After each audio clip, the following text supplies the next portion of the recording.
अस्सलाम वालेकुम स्टूडेंट्स, उम्मीद करता हूँ आप खैरियत से होंगे। स्टूडेंट, वीडियो बहुत ज़्यादा ही हेल्पफुल और इम्पोर्टेंट होने वाली है। चाहे आप साइंस के स्टूडेंट हैं, आर्ट्स के स्टूडेंट्स हैं, टैग ग्रुप के स्टूडेंट हैं, बेटा बहुत ज़्यादा इम्पोर्टेंट चीज़ इस वीडियो में मैं करवाने वाला हूँ। जो pairing scheme, revised pairing scheme है आपकी, उसके मुताबिक बेटा आपके जो एमसीक्यूज़ होंगे वो 15 नंबर के होंगे और 6 से 7 डेफिनेशन आपके बोर्ड के पेपर में होती है। अब आपका टोटल 75 नंबर का पेपर होगा। उन 75 में से आपको पास होने के लिए सिर्फ 25 नंबर चाहिए होते हैं। बेटा उन 25 नंबर में 15 नंबर के एमसीक्यूज़, 6 से 7 डेफिनेशन, एक पेपर में 8 डेफिनेशन भी थी, 7 भी आती हैं तो 14 नंबर की आपकी डेफिनेशन होती हैं। तो 14 ये हो गए और 15 एमसीक्यूज़ के हो गए, तो 29 नंबर तो ये वैसे ही बन जाते हैं। इसका मतलब बेटा ये है कि जो टॉपर है, जो बच्चा पास होना चाहता है, जो एवरेज है, एमसीक्यूज और शॉर्ट क्वेश्चन बहुत ही इम्पोर्टेंट है हर बच्चे के लिए। और बेटा जो वीडियो मेरी ये कोई मतलब स्टूडेंट देख रहा है या मेरी वीडियो कोई पेरेंट या टीचर देख रहा है जो किसी बच्चों की तैयारी करवा रहे हैं, ये वीडियो मेरी 9th क्लास के बच्चों तक ज़रूर पहुंचा दें।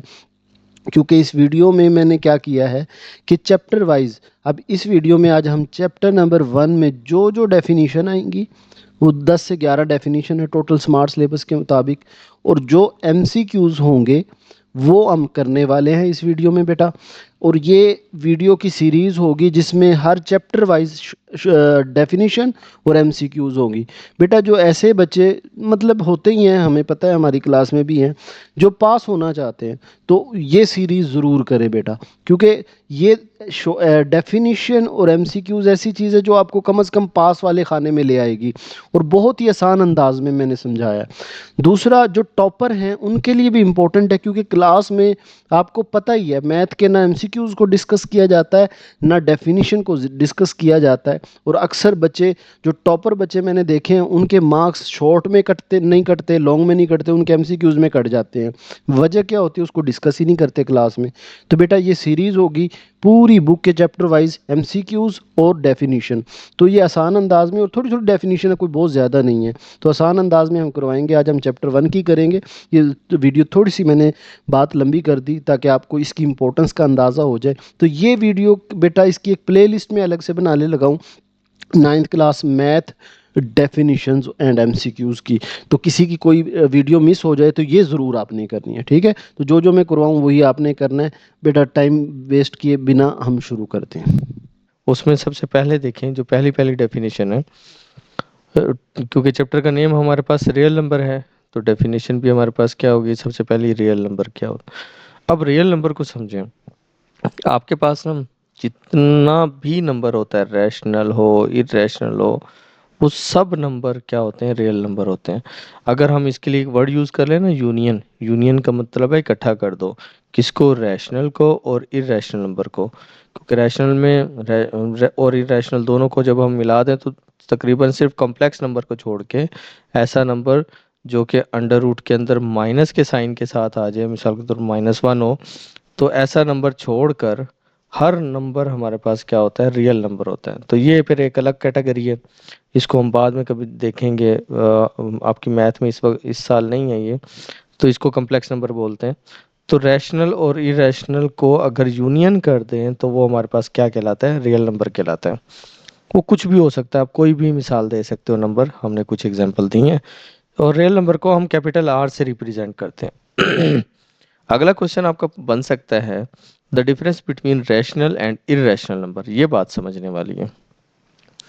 रैशनल नंबर, आप डेफिनेशन अगर लिखोगे तो आप लिखोगे ऐसा नंबर जिसको हम पी ओवर क्यू की फॉर्म में, जैसे कि पी ओवर क्यू है, इस तरह फॉर्म में लिख सके। और ये वाला जो क्यू है ना, वो कभी भी ज़ीरो नहीं होना चाहिए, नॉट इक्वल टू ज़ीरो। क्यों? क्योंकि जो ओवर के नीचे अगर ज़ीरो आ जाए तो वो सारा नंबर अनडिफाइंड हो जाता है ना, तो वो नंबर ही नहीं होता। तो ओवर के नीचे ज़ीरो नहीं होना चाहिए, तो आपने लिखना है the number which can be return in the form of P of Q, P by Q, and P and Q दोनों इंटीजर्स होने चाहिए। जी का मतलब क्या हुआ, इंटीजर्स। इसका मतलब होता है belongs to, P and Q दोनों मौजूद होने चाहिए, बिलोंग करते हों किससे, जी इंटीजर से। और दूसरी शर्त ये है कि जो क्यू है वो नॉट इक्वल टू ज़ीरो हो। और रैशनल नंबर को हम कैपिटल क्यू से रिप्रेजेंट करते हैं, ठीक है। इरेशनल नंबर सिंपल लिख दें, वो number, the number which can not be written in the form of P by Q, जिसको हम पी ओवर क्यू की फॉर्म में ना लिख सकते हों, वो नंबर हमारे पास क्या कहलाते हैं, इरेशनल नंबर। तो इरेशनल को क्यू प्राइम से शो करते हैं या क्यू डैश से, उसमें भी शर्त वही, दोनों सेम है, पी और क्यू बिलोंग करें जी को, इंटीजर को, और क्यू कभी भी ज़ीरो नहीं होना चाहिए। अब प्रैक्टिकली थोड़ा सा मैं आपको ना समझा देता हूँ रैशनल। ये जो पी ओवर क्यू की फॉर्म में लिखना और यहाँ पर पी ओवर क्यू की फॉर्म में ना लिख सकना, इसका क्या फ़र्क होता है, इसको समझना गौर से। देखें, अब मेरे पास कोई भी नंबर जो कि टर्मिनेटिंग हो, ऐसा करते हैं, मैं पहले आपको टर्मिनेटिंग नॉन टर्मिनेटिंग पढ़ा के ना फिर दोबारा आता हूँ रैशनल पे, फिर आपको ज़्यादा क्लियर होगा। अभी टर्मिनेटिंग नंबर देखें, टर्मिनेटिंग डेसिमल नंबर क्या होते हैं। टर्मिनेट का मतलब होता है उर्दू में कि जो ख़त्म होने वाले, जो ख़त्म हो जाए, कहीं ना कहीं जाके रुक जाए, स्टॉप हो जाए, रुक जाए। तो वो फाइनाइट का मतलब यही होता है कि the decimal number with finite number, हद तक, किसी हद तक जाके रुक जाते हैं। after digits after the decimal point is called terminating। मिसाल के तौर पर नंबर आ गया 0.2579, यहाँ पे आके रुक गया 9 के बाद, तो ये टर्मिनेट हुआ है, रुक गया। तो ऐसा नंबर जो डेसिमल पॉइंट के बाद कहीं ना कहीं जाके फाइनाइट रुक जाए, तो वो नंबर क्या कहलाता है, टर्मिनेटिंग। और अब इसी तरह नॉन, नॉन से क्या होता है, जो ख़त्म ना हो। ऐसा नंबर जो पॉइंट के बाद चलता ही जाए, अब पॉइंट के बाद 333, ये डॉट जो है ये रिप्रेजेंट करते हैं कि नंबर कंटिन्यू है, आगे चलता जा रहा है। अब जैसे कि ये नंबर है, अब ये कंटिन्यू है, चलता जा रहा है, तो ये हमारे पास कौन सा है, जिस जो ख़त्म नहीं होता उसको हम क्या बोले, इनफाइनाइट का मतलब हुआ जो कि ख़त्म ना हो रहा हो। तो ये हमारे पास नॉन टर्मिनेटिंग नंबर होते हैं। और ऐसा नंबर, रिकरिंग नंबर क्या होते हैं, ऐसे नंबर जो रिपीट होते हैं, री अक्कर, री अक्कर से आया है कि दोबारा से आ जाना उस नंबर का। मिसाल के तौर पे जैसे कि 0.333 दोबारा आया ना, फिर दोबारा आया। एक नंबर जो रिपीट होता जा रहा है, अच्छा शर्त ये नहीं है कि सिर्फ एक ही नंबर रिपीट होता है, ये भी हो सकता है कि 3.179 179 179 इस तरह कंटिन्यू रहे। अब ये नंबर भी तो एक पूरा पैटर्न रिपीट हो रहा है ना। अब इसको बोलते हैं रिकरिंग नंबर। एक नंबर रिपीट हो, दो हो, चार हो, 10 हो, अगर वही पूरे का पूरा ब्लॉक, वो पूरे के पूरे नंबर, जिस तरह कि ये पूरा एक ब्लॉक था 179, ये दोबारा से रिपीट हुआ, फिर ये दोबारा से रिपीट हुआ, तो जो रिपीट होते रहते हैं, दोबारा से आते रहते हैं, रिअक्कर होते रहते हैं, उनको हम रिकरिंग नंबर बोलते हैं। और अब अगर वर्ड नॉन आ जाए, नॉन रिकरिंग का मतलब जो दोबारा से रिपीट नहीं होते। मिसाल के तौर पे ये नंबर चल रहा है पाई का, ईटा का, अंडर रूट 2 का। अब ये नंबर कौन से नंबर हैं, देखो 1415, फिर आगे डॉट डॉट डॉट डॉट, कि भाई ये नंबर तो कंटिन्यू है, लेकिन जैसे कि 14 है, दोबारा से 14 नहीं आ रहा, 141 है तो दोबारा 141 नहीं आ रहा, तो ये नंबर रिपीट नहीं हो रहे होते हैं। तो ऐसे नंबर हमारे पास क्या कहलाते हैं, नॉन रिकरिंग नंबर कहला रहे होते हैं, ठीक है। तो अभी आपने चार पढ़े, टर्मिनेटिंग नंबर्स जो कि रुक जाते हैं, नॉन टर्मिनेटिंग जो कि ख़त्म नहीं होते पॉइंट के बाद, रिकरिंग जो पॉइंट के बाद रिपीट होते रहते हैं, नॉन रिकरिंग जो पॉइंट के बाद रिपीट नहीं होते। अब देखना, दोबारा जाते हैं रैशनल और इरेशनल पर। बेटा सोचें, हर नंबर रैशनल होता है, हर नंबर सिवाय उस नंबर के, वो नंबर जो कि नॉन टर्मिनेटिंग हो, टर्मिनेटिंग हो, और वो नंबर साथ के साथ नॉन रिकरिंग भी हो, ठीक है। और ऐसा नंबर जो नॉन टर्मिनेटिंग भी हो, नॉन रिकरिंग दोनों हो, तो उस नंबर को हम रैशनल नंबर, इरेशनल नंबर कहते हैं। कौन सा नंबर बोलते हैं उसको, इरेशनल। अब सवाल खड़ा होता है कि जी पी ओवर क्यू की फॉर्म में क्यों नहीं लिख सकते, ऐसे है ना। अब मिसाल के तौर पर मैं, आप समझिएगा कि मैं थोड़ी सी कोई खाली जगह देख लूँ जहाँ पे आपको समझा सकूँ। ये मिसाल के तौर पे यहाँ देखें, एक नंबर है 0.25, ये रुक गया ना। तो आपने पहले पढ़ा हुआ है कि 25 लिखकर मैं ओवर डाल के इस पॉइंट की जगह लगा दूंगा 1, और आगे दो डिजिट से तो 2 0। ये देखो ओवर की फॉर्म में आ गया ना, पी ओवर क्यू की फॉर्म में आया। ठीक है। इसी तरह कोई और नंबर था 0.5927, इसको भी मैं 5927 टर्मिनेट हो गया ना, रुक गया, तो रैशनल नंबर है ये। तो ओवर 1 की जगह मैंने पॉइंट लगाया और बाकी सारे जीरोज लगा दिए, 4 जीरोज लगा दिए, ओवर की फॉर्म में आ गया। जो नंबर टर्मिनेट हो जाता है उसको हम ओवर की फॉर्म में लिख सकते हैं। अब सोचें, जो नंबर टर्मिनेट हो ही नहीं रहा, कहीं ना कहीं ख़त्म हो ही नहीं रहा, जैसा कि मिसाल के तौर पर ये देखें नॉन टर्मिनेटिंग नंबर, अब ये कहाँ ख़त्म हो रहा है? नहीं ख़त्म हो रहा ना। अब ये मुझे नहीं पता कहाँ पे ख़त्म होगा, और फिर मुझे भी अगर ये नहीं पता कि कहाँ ख़त्म होगा, तो फिर अगर फ़र्ज़ करो मैं 4 4 लिख कर, अब जब पता ही नहीं है कि कहाँ ख़त्म होगा, तो हम ज़ीरोज़ कितने लगा सकते हैं? नहीं लगा सकते ना, तो हम ज़ीरो नहीं लगा सकते। ये मतलब होता है कि ये, अब देखो इसको मैं पी ओवर क्यू के फॉर्म में नहीं लिख सकता, क्योंकि मुझे पता ही नहीं है कि मैं कितने ज़ीरोज़ लगाऊंगा। उसने मुझे बाउंड ही नहीं किया, आगे डॉट डॉट लगा के कह दिया कि ठीक है जी ये कंटिन्यू हुआ नंबर। तो ये हमारे पास क्या कहलाता है? नॉन टर्मिनेटिंग नंबर हो और वो रिपीट भी ना हो रहा हो। अब इसकी मिसाल देता हूँ मैं आपको। अब देखें, ये एक्चुअल में एक रैशनल नंबर है। ये नंबर आपके पास, आप कैलकुलेटर पे करोगे या मोबाइल पे करोगे ना, लैंडस्केप मोबाइल पे करके कैलकुलेटर पे, तो 3.1414285 फिर दोबारा से आएगा 14285, फिर दोबारा से। अब ये पूरा जो पैटर्न है ना 7 तक का, ये पैटर्न रिपीट होता जा रहा है। अब जब रिपीट हो रहा है तो मैं इसको कैसे लिखूंगा? 3142857 लिख कर, अब इस पॉइंट की जगह मैंने लगा दिया 1। आगे कितने नंबर डिजिट्स रिपीट हो रहे थे? 6 डिजिट्स, तो मैं 6 जीरो लगा दूंगा। ठीक है, ये 6 जीरोज लगी, तो पी ओवर क्यू की फॉर्म में आ गया ना ये। तो जो, अब ऐसा जो रिपीट हो जाए वो भी रैशनल होता है। बस इरेशनल की पहचान ये है कि जो वो नंबर जो ना ख़त्म हो ना रिपीट हो, ऐसा नंबर हमेशा क्या होता है? इरेशनल नंबर होता है। इसी वजह से हम इसको पी ओवर क्यू की फॉर्म में नहीं लिख सकते। ये इतना सिर्फ समझाने के लिए किया है, पेपर में आएगा तो आप लोगों ने सिर्फ ये यहाँ तक लिख देना है, ठीक है। अब नेक्स्ट हम डेफिनेशन की तरफ चलते हैं। कुछ प्रॉपर्टीज़ हैं। क्लोजर प्रॉपर्टी है with respect to addition, with respect to addition and multiplication. Closure बोलते किसे हैं, इसको समझना है।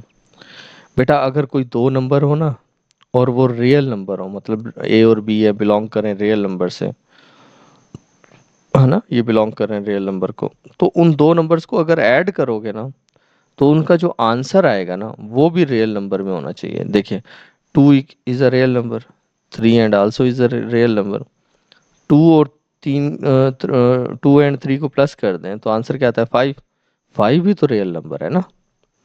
तो ये इसको बोलते हैं सिंपल, आसान वर्डों में याद रखो।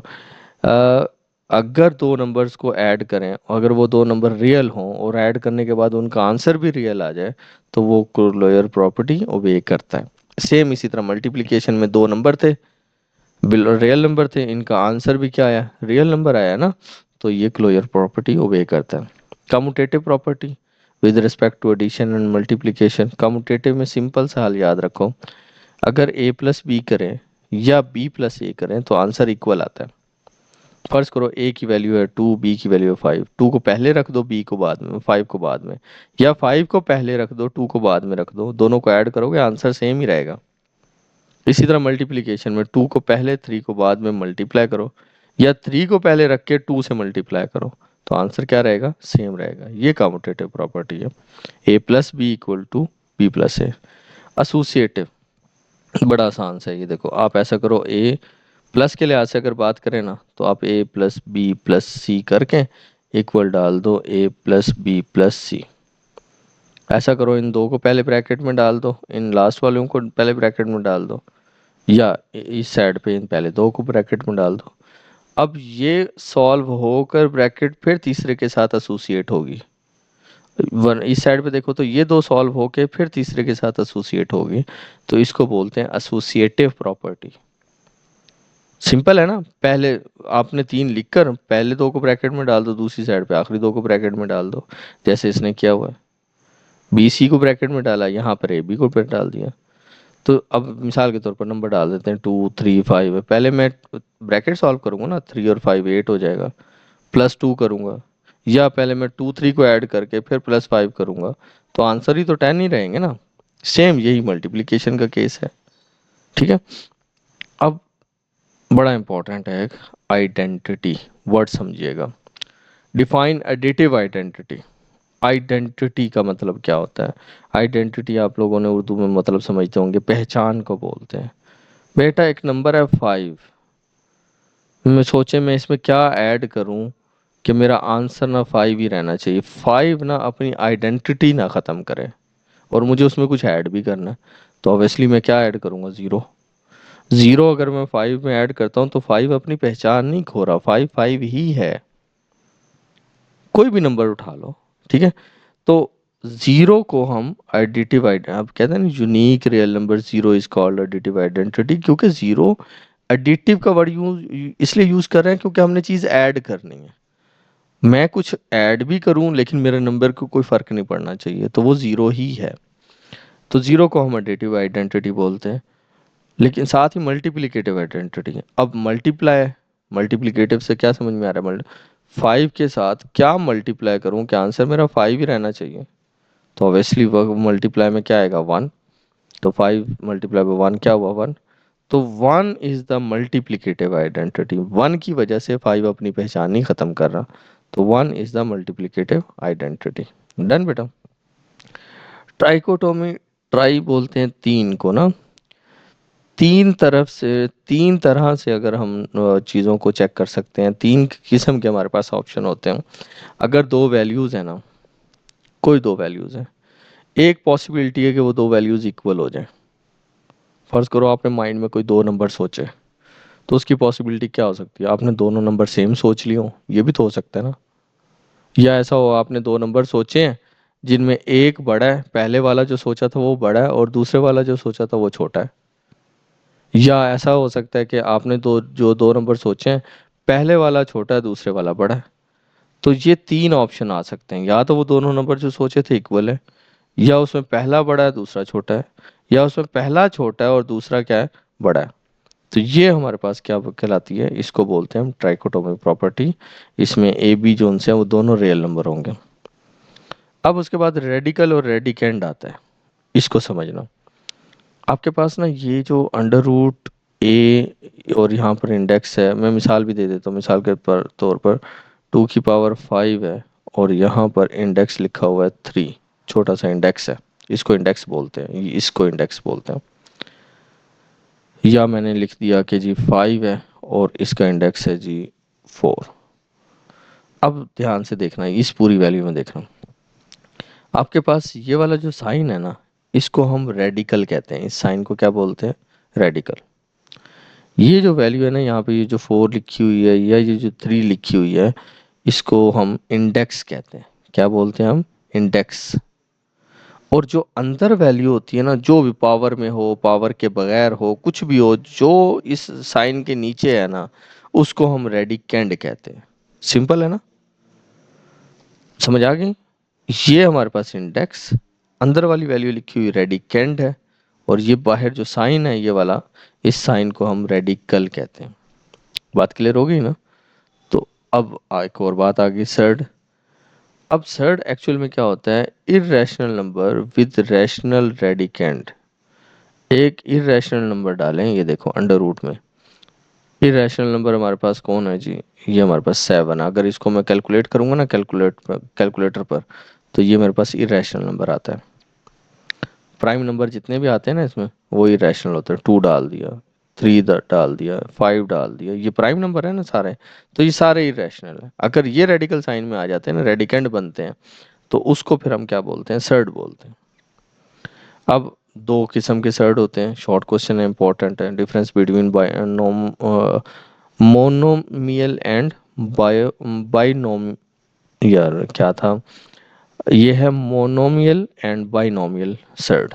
बाई का मतलब होता है दो, मोनो का मतलब होता है एक। तो अब देखो, the surd that contain a single term, जैसे कि 5 7 ये नंबर है, सिंगल टर्म है, उसको क्या बोलते हैं? मोनोमियल। और जो बाइनोमियल होता है, उसमें दो टर्म्स आ रही होती हैं, जैसे कि अब ये दो टर्म्स हैं, आपस में क्या हो रही हैं? प्लस हो रही है। इसको क्या बोलते हैं, बाइनॉमियल सर्ट बोलते हैं, ठीक है।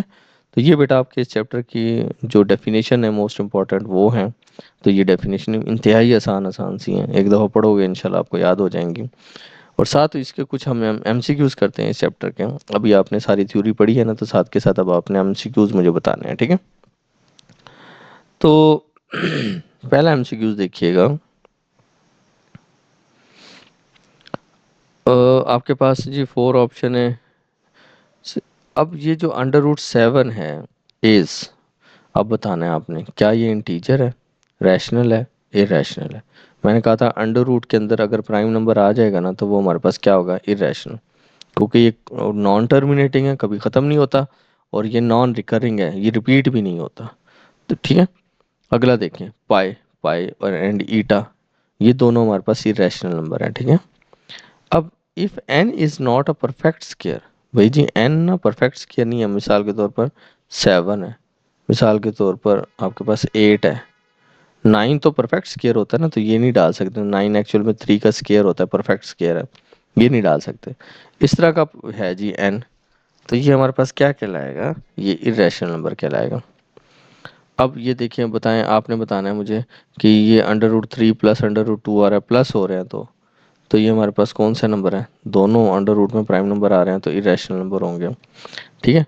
उसके बाद x इक्वल एक्स, अभी हमने पढ़ा था दो नंबर या तो सेम हो सकते हैं, या पहला छोटा दूसरा बड़ा हो सकता है, या दूसरा छोटा होके पहला बड़ा हो सकता है, ठीक है। या एक और प्रॉपर्टी आप याद रखना, अगर तो दोनों सेम आ जाएं और बाकी उसने कंडीशन नहीं दी हुई, तो इसको बोलते हैं रिफ्लेक्सिव प्रॉपर्टी, एक दूसरे का अक्स है ये, ठीक है। तो ये रिफ्लेक्सिव प्रॉपर्टी कहलाएगी। अब देखें कि अगर ए, बी और सी तीनों बिलोंग करते हैं रियल नंबर को, और ए बड़ा है बी से, और बी बड़ा है सी से, और ए भी बड़ा है सी से, जाहिर बात है ए बड़ा होगा ना सी से। मिसाल के तौर पर मैं बात करता हूँ, ए की जगह हम 3 रख लेते हैं, बी की जगह 2 रख लेते हैं, तो 3 तो बड़ा है ना 2 से। अब एक और नंबर सी जो सा लिया, ए, इसकी वैल्यू मैंने ए की रखी 3, इसकी रखी 2 और इसकी 1 रखी। और अब टू बी की वैल्यू हमने क्या देखी थी 2, और सी की वैल्यू आ गई 1, 2 भी बड़ा है सी से। तो अब बताएं ए जो सा है वो सी से क्या होगा, बड़ा ही नहीं होगा, ग्रेटर होगा ना। तो इसको बोलते हैं ट्रांजिटिव, क्या बोलते हैं, ट्रांजिटिव प्रॉपर्टी। अब देखिएगा, हमारे पास 2 की पावर x है मल्टीप्लाई बाई 8 की पावर x है इक्वल टू 64 हो, तो x निकाल के दें, x की वैल्यू क्या होगी। तो अब आप ऐसा करें कि जो आपके पास, इसको सॉल्व करते हैं, मैं कर देता हूँ आपको सॉल्व।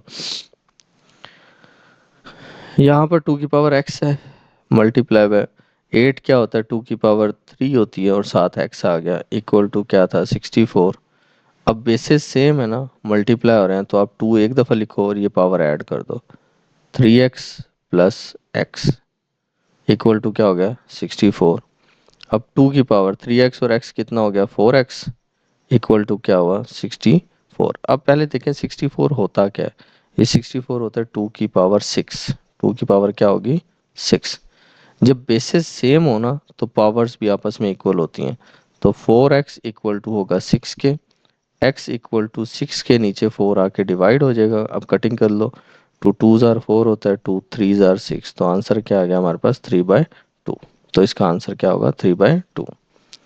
अब देखिएगा ए और बी बिलोंग करते हैं रियल नंबर को। अब ए बी इक्वल है बी के, या बी पहले लिखकर इक्वल कर दो ए को, तो अभी हमने सिमेट्रिक प्रॉपर्टी भी पढ़ी थी। और ये आपके पास कम्यूटेटिव प्रॉपर्टी, नहीं नहीं, ये सिमेट्रिक प्रॉपर्टी है। कम्यूटेटिव में तो ये होता था ना ए प्लस बी, बी प्लस ए, तो ये आपके पास सेम एक जैसी है। अगर ए और बी इक्वल है तो जाहिर बात है बी, अगर ए की वैल्यू आप 2 रख रहे हो, इक्वल करना है तो बी की वैल्यू भी 2 रखनी पड़ेगी।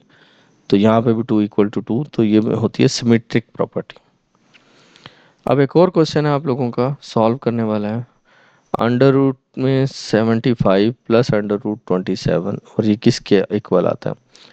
अब ये हम ऐड नहीं कर सकते इनको डायरेक्टली कि जी अंडर रूट के अंदर 75 आ रहा है और 27 आ रहा है कि इनको हम ऐड कर दें, नहीं। एक मैं इसको अरेज कर देता हूँ, फिर मैं आपको समझाता हूँ ये। आप सोचें कि जी 75 क्या फैक्टर बना लें, 75 के फैक्टर बनेंगे तो कौन कौन से बनेंगे बताओ, एक मिनट सिर्फ वेट करें। थोड़ा सा टच का मसला बना हुआ है जी। सबसे पहले ना हम 75 के फैक्टर बनाते हैं। ये 75 है, तो कहाँ से शुरू करें? 3 से स्टार्ट करते हैं। सबसे पहले छोटे से भी करना चाहिए, कर बड़े से भी करते हैं, लेकिन एक अच्छी अप्रोच होती है। अगर आप चाहते हो ना मैथ में मिस्टेक्स ना हो, तो 3 से स्टार्ट करता हूँ। 3 2s आर 6, 1 बचा, 5 के पास चला गया, 15 बन गया, 3 5s आर 15। अब 5 डिवाइड होगा, 5 5s आर 25, तो 5 1s आर 5। 5 का तो बन गया स्केयर, ठीक है। अब मैं ना ये ऐसे लिखता हूँ, 5 का स्केयर मल्टीप्लाई बाय 3 और इसके ऊपर डाल दिया अंडर रूट, प्लस 27 होता है 3 का स्केयर और 3 का क्यूब। तो मैं ऐसे करता हूँ, 3 का स्केयर मल्टीप्लाई बाय 3 लिख कर ना इसका भी स्केयर रूट डाल देता हूँ। अब अंडर रूट 5 का जो स्केयर है, ये अपना स्केयर से स्केयर रूट कट के ये तो आ जाएगा बाहर, लेकिन 3 स्केयर में नहीं है, तो 3 जो है वो स्केयर रूट के अंदर रहेगा। इसी तरह ये वाला जो है वो अपने स्केयर स्केयर रूट से काट के बाहर, ये अपना अंदर ही रहेगा। अब देखो दोनों साइड सेम हो गए, सेम हो गया ना। तो अब इनके ये जो कोफिशिएंट है ना 3 और 5, इनको हम ऐड कर सकते हैं। तो 5 को और 3 को जब ऐड करेंगे ना तो बनता है 8 और अंडर रूट 3। ऐसे इसको यूँ समझ लो, ये 5x लिखा हुआ है और प्लस 3x लिखा हुआ है, तो आप इसको क्या लिखते थे? 8x ना। तो x की जगह यहाँ पर क्या है? अंडर रूट 3 है। सेम ही है। द प्रोडक्ट ऑफ, आखिरी MCQs है, 3 plus under root 5, 3 minus under root 5 is, ये हमारे पास रैशनल नंबर आंसर बनेगा। रैशनल नंबर देखें, अब 3 और 3 ये फार्मूला क्लोज हो रहा है, तो 3 का स्केयर हो जाएगा, माइनस अंडर रूट 5 का स्केयर हो जाएगा, तो स्केयर से स्केयर रूट कटा, 3 का स्केयर हुआ 9 माइनस 5, तो आंसर आ रहा है 4। 4 इज द रैशनल नंबर। कौन सा नंबर होता है? Rational number. ठीक है बेटा, ये हमारे MCQs थे। उम्मीद है आप लोगों को समझ में आए होंगे। एक दफ़ा दोबारा रिवाइज ज़रूर कीजिएगा। अपना ख्याल रखना। अल्लाह हाफिज़।